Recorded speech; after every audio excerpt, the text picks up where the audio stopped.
Jack Harmon rubbed his tired eyes as he stared at the monitor. The Deep Space Observation Center was quiet at 3 a.m.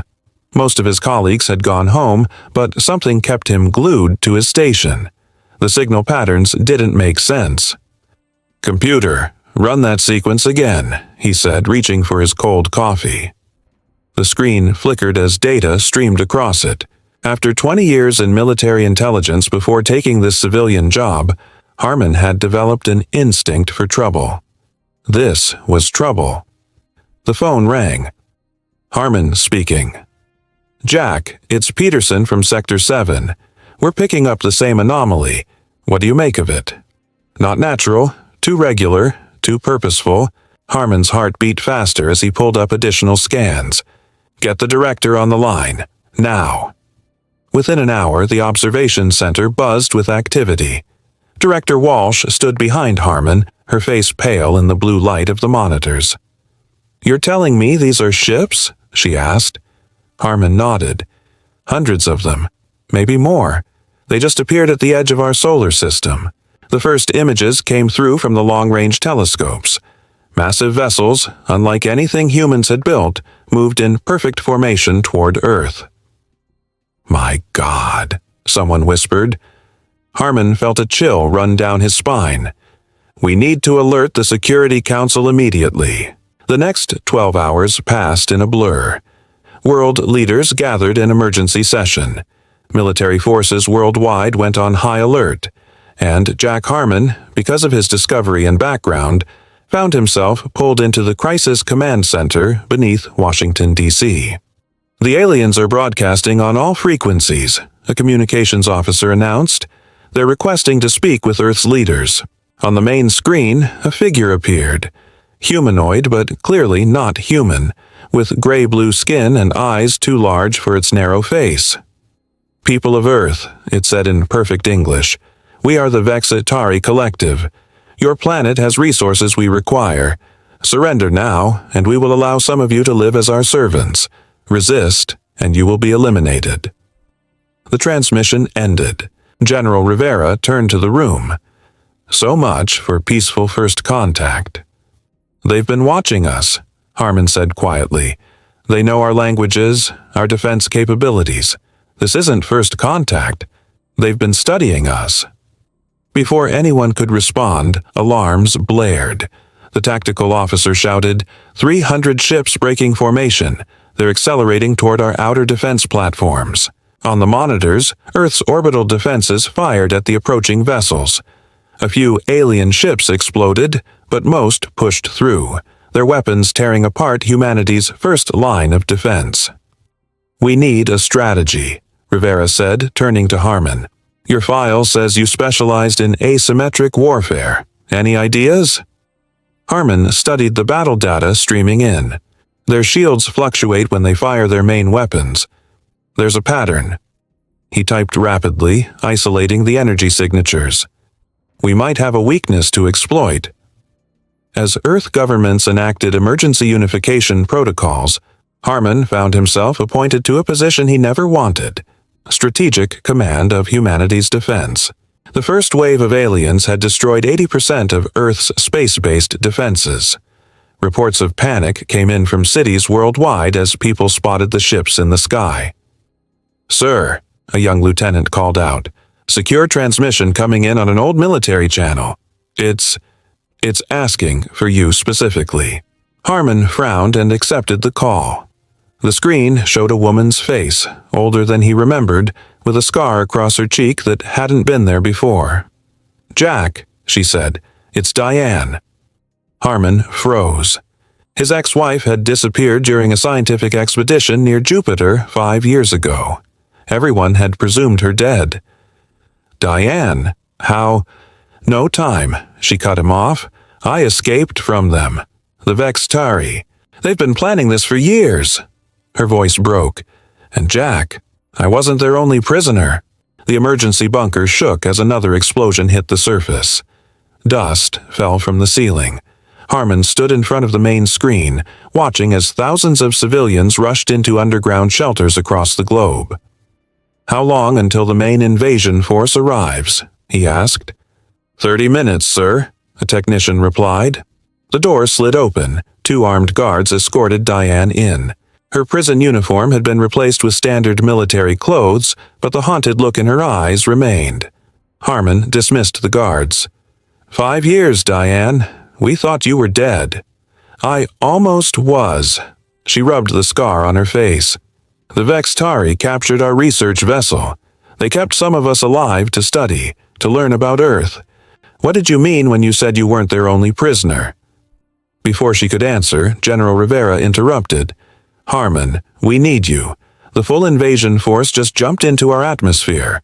All 9,700 ships. The command center erupted in activity. The main screen showed thousands of alien vessels entering Earth's atmosphere simultaneously, their hulls glowing red-hot from the entry.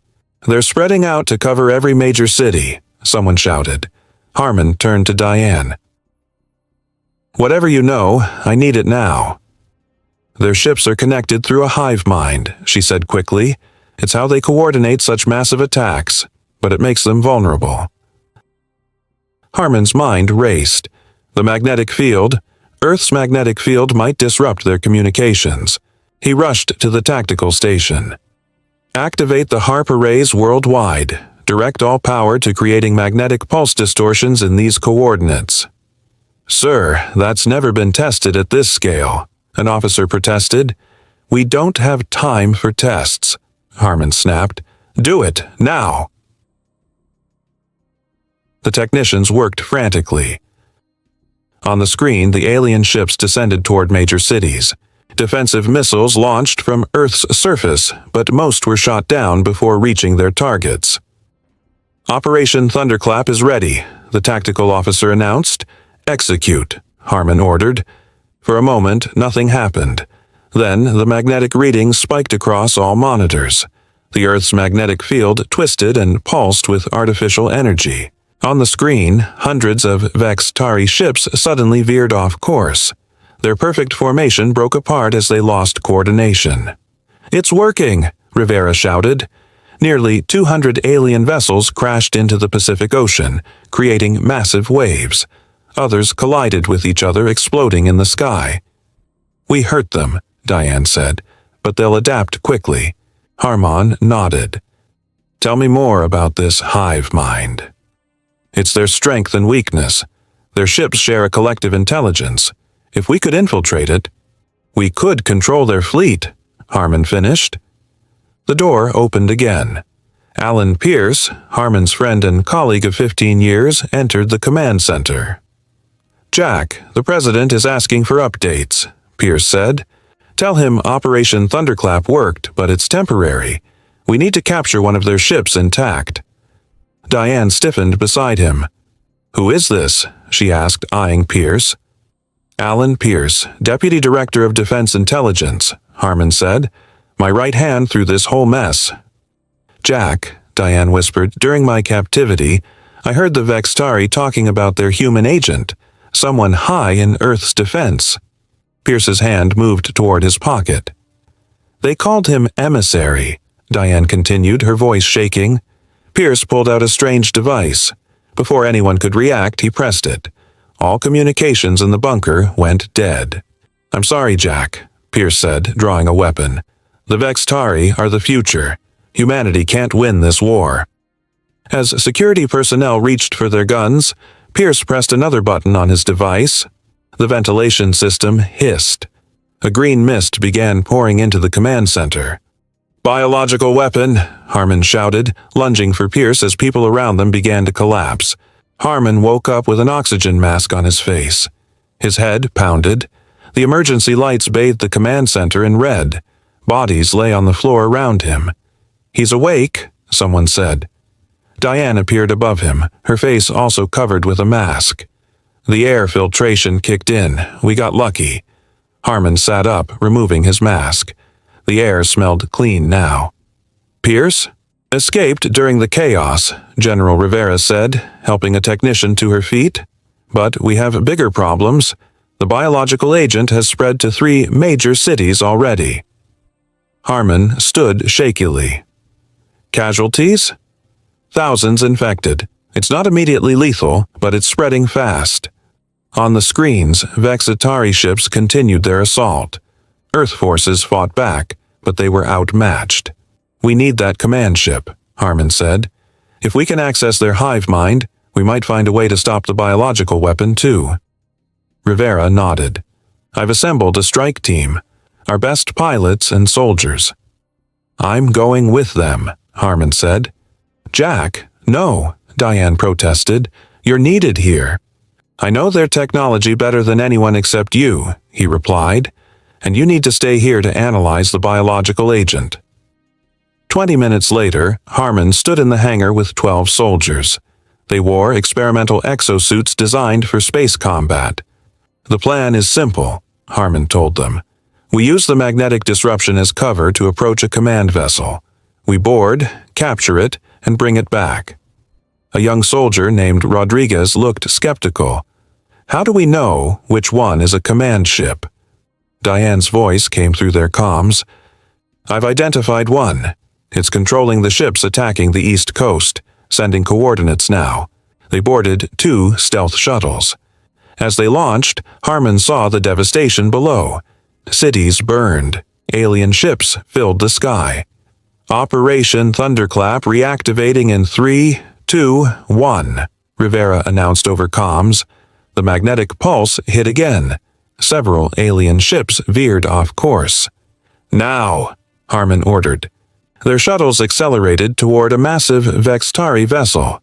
Its hull was dark purple with glowing blue lines running across its surface. They've spotted us, the pilot shouted. Energy weapons fired from the alien ship. The first shuttle exploded. Evasive maneuvers, Harmon yelled. Their shuttle spun and dodged, taking hits but staying intact. They reached the command ship and attached to its hull. Cutting through, Rodriguez said, activating a plasma torch. The hull melted away. They entered the alien ship, weapons ready. Inside, the corridors pulsed with blue light. The air was thick and humid. Stay together, Harmon ordered. They fought their way through the ship, losing 3 soldiers to alien defenders. The Vextari were tall, with 4 arms and weapons built into their armor. Finally, they reached the bridge. Rodriguez placed explosive charges on the door. Fire in the hole! The explosion ripped the door open. They rushed in, firing at the alien crew. Take them alive if possible, Harmon shouted. We need information. The battle was brutal but quick. 2 more soldiers died, but they secured the bridge. Control room secure, Harmon reported through comms. Beginning data transfer. He connected Diane's decryption device to the alien computer. Information flooded the screen. I'm receiving it, Diane's voice came through. This is incredible. Jack, they're not just invading. They're planning to harvest Earth's core for energy. Can you access their network? Harmon asked, watching as Rodriguez secured an injured Vextari commander. Yes, I'm in their system. I can see their battle plans, their ship locations. We can use this. Suddenly, all the screens on the bridge changed. A single Vextari face appeared, larger and more decorated than the others. Human infiltrators, it said in a deep mechanical voice. Your efforts are futile. Supreme Commander, the captured alien whispered fearfully. The Supreme Commander continued. Jack Harmon. Yes, we know who you are, just as we know about the son you never met. The screen changed to show a human teenage boy in a cell. Your genetic material was most valuable to our research, the Supreme Commander said. The boy has been quite cooperative, unlike his mother. Harmon stared at the screen, his blood turning cold. What are you talking about? I don't have a son. Diane never told you she was pregnant when she disappeared? How unfortunate. Surrender now, or the boy dies. Harmon gripped the alien console, knuckles white. The boy on the screen looked about 15, with Harmon's jawline and Diane's eyes. Is it true? He asked over the secure channel. Diane's voice cracked. Yes. I was going to tell you when I got back from the Jupiter mission. Then the Vextari captured us. His name is Eli, she continued. They kept him separate from me most of the time, used him for their experiments. Rodriguez touched Harmon's shoulder. Sir, what are our orders? Harmon straightened up. The mission hasn't changed. We take this ship and use it against them. But your son is one life against billions, Harmon said, though his voice betrayed his pain. Diane, can you locate him from the data we sent? Already working on it. He's on the Supreme Commander's flagship. Jack, I've assembled our best hackers. We're going to break into their network completely. The captured command ship shuddered as Earth forces engaged the Vextari fleet. Sir, one of the soldiers called out, we figured out how to fly this thing. Harmon nodded. Good. Take us toward the flagship. Back on Earth, the counterattack had begun. With data from the captured ship, human forces adapted quickly. Fighter jets equipped with modified weapons targeted the weak spots in Vextari shields. All units, this is General Rivera. Target the propulsion systems on the alien vessels. Bring them down over unpopulated areas if possible. The command ship moved through the battle, occasionally firing on other Vextari vessels to maintain their cover. Jack, Diane's voice came through. I've uploaded a quantum virus to your ship. If you can connect it to the flagship's main system, it will spread through their entire fleet. And Eli? I've located him, Deck 7, Section 12. But Jack, there's something else. The scans show modifications. What kind of modifications? Genetic, cybernetic. They've changed him. Harmon closed his eyes briefly. Understood. Their stolen ship approached the massive flagship. It was 3 times larger than any other vessel, with weapons that cut through Earth's defenses like paper. We're being hailed, Rodriguez said. The Supreme Commander appeared on screen again. You think we cannot identify our own vessel? Surrender now. Harmon cut the transmission. Ramming speed. The command ship accelerated, crashing into the flagship's hangar bay. The impact threw everyone forward. Move out, Harmon ordered. They fought their way through the flagship, facing heavy resistance. 3 more soldiers fell. Rodriguez took a hit to the leg but kept moving. Diane, we need a direct route to Eli and the main system, Harmon said, firing at 2 Vextari guards. Turn left at the next junction. The system core is 2 levels up. Eli is being held nearby. They reached a split in the corridor. Rodriguez, take half the team and plant the virus. I'll get my son. Sir, you shouldn't go alone. That's an order. Harmon moved through the ship, following Diane's directions. He reached a sealed door and placed explosives. The door blew open. Inside, Eli sat on a metal bench. His left arm was mechanical. Strange implants lined his neck. The boy looked up, his expression cold. Jack Harmon, genetic donor. Eli, I'm here to take you home. I have no home, the boy said in a flat voice. The collective is my family now. Harmon stepped closer. Your mother misses you. I just found out about you. Please, we don't have much time. Eli stood. He was tall for his age. They said you would come. They said you would try to use me against them. No one is using you. The Vextari are destroying our planet. They've killed millions already. Something flickered in the boy's eyes. Doubt, perhaps. Harmon's calm crackled. Sir, Rodriguez shouted. Virus planted, but they've activated some kind of weapon. The whole ship is powering up. The flagship shuddered. Through a viewport, Harmon saw a massive cannon extending from the ship's bow, aimed directly at Earth. What is that? He asked. Eli's face showed emotion for the first time. Fear. The gravity ripper, he whispered. It will tear your planet apart. Alarms blared throughout the flagship. Red lights flashed in the corridor outside Eli's cell. How do we stop it? Harmon asked, grabbing his son's shoulders. Eli hesitated, the conflict visible on his face. The Vextari implants on his neck pulsed with blue light. The main power core, he finally said. 3 levels down, but the virus has to reach it first. Harmon activated his comm. Rodriguez, status on the virus? spreading through their systems, sir. But too slowly. The weapon is charging faster. We need to get to the power core, Harmon said. Eli knows the way. The boy's eyes widened. I can't betray them. They raised me. They kidnapped you, Harmon countered. They took you from your mother, from Earth, your home. A tremor ran through the ship. Through the viewport, they could see the gravity weapon glowing brighter. Eli, please, billions will die. The boy touched his mechanical arm, then nodded. Follow me. They raced through the corridors. Twice they encountered Vextari guards. Harmon shot the first. To his surprise, Eli disabled the second with a move that was almost too fast to see. They enhanced me, Eli explained, seeing Harmon's shock. Made me stronger. Faster. They reached a massive door marked with alien symbols.